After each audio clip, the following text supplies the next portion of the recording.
peanut butter and chocolate. Let's do this.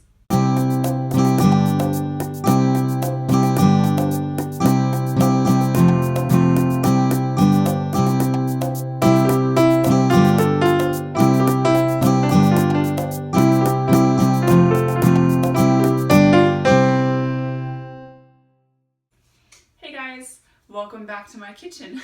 Today we're going to do another gluten-free recipe. This was given to me by Miss Roberta, so thank you, Miss Roberta.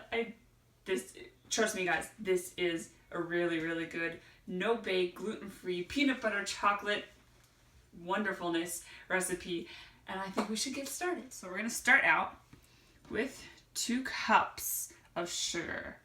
Yes, I am using white refined sugar and all that ridiculousness. I don't have enough natural sugar or sucanate in the house right now, so we're just going to go with this. But I do want to experiment and try using sucanate next time. I'm going to use only 2 tablespoons of butter, 2 tablespoons of cocoa, which could be the best part ever. Can you smell it? And then a half a cup of milk. This is normal, like whole milk.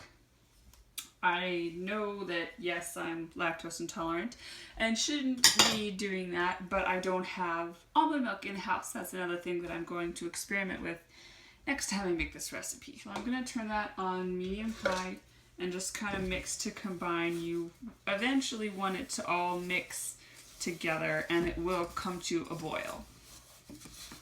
So you would not believe how difficult it was for me to get peanut butter for this recipe.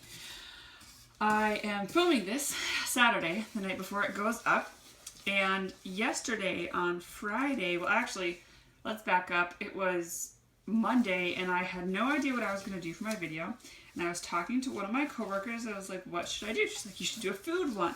So, my dear, a food one for you. And so I was like, that's awesome. I have this great no-bake recipe that I've been wanting to try out, and that'll work out great. I think all I have to buy is peanut butter. Well, the days wear on, and it gets to Friday. I'm like, okay, my goal in life, I'm talking to the same coworker, is to buy peanut butter when we get off, because I'm going to make these cookies. I'm going to bring them tomorrow, which is today, Saturday, and you can try some. You know, you watch the videos, she's a subscriber, so I'm like, yeah, you can try some, it'll be great. Well, there was a lot of stuff that happened after I got off yesterday.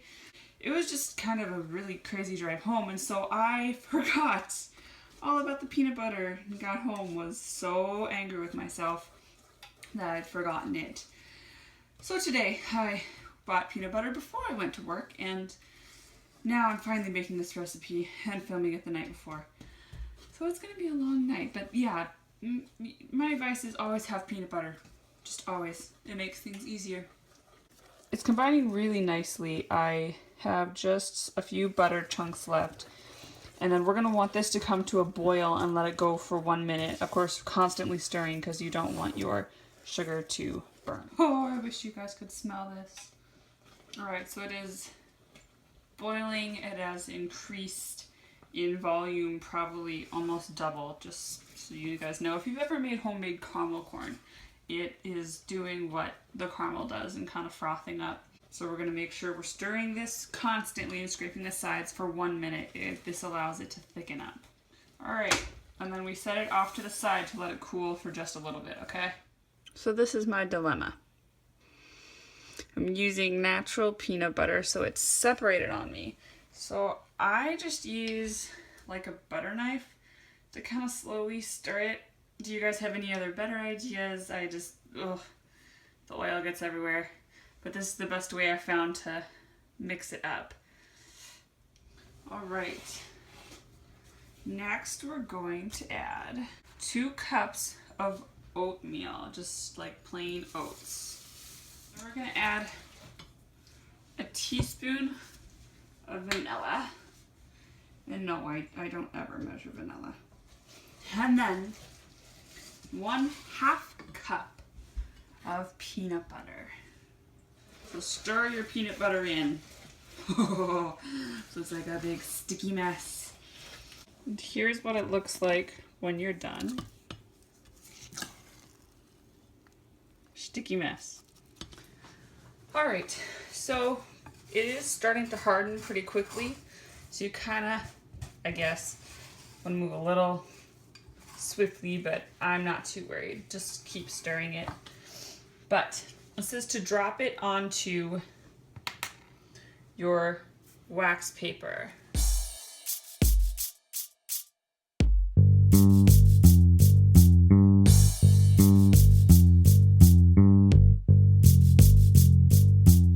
Alright, and then my mom and my coworker both love coconut. So girls, this one is for you.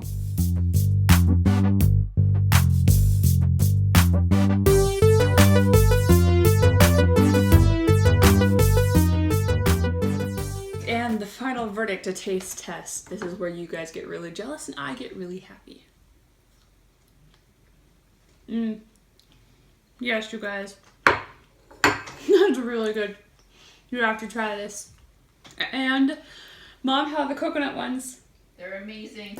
If you liked the video, be sure to give it a thumbs up. I would super appreciate it. And leave in the comments what you guys thought of this recipe. If you try it with almond milk or anything like that, definitely let me know. Also, leave in the comments any other recipes you'd like me to try. So long as they're gluten-free, I am totally game. Well, that's all I've got for right now. Make sure you're subscribed here to Inspired Life because I've got tons of fun video ideas coming up.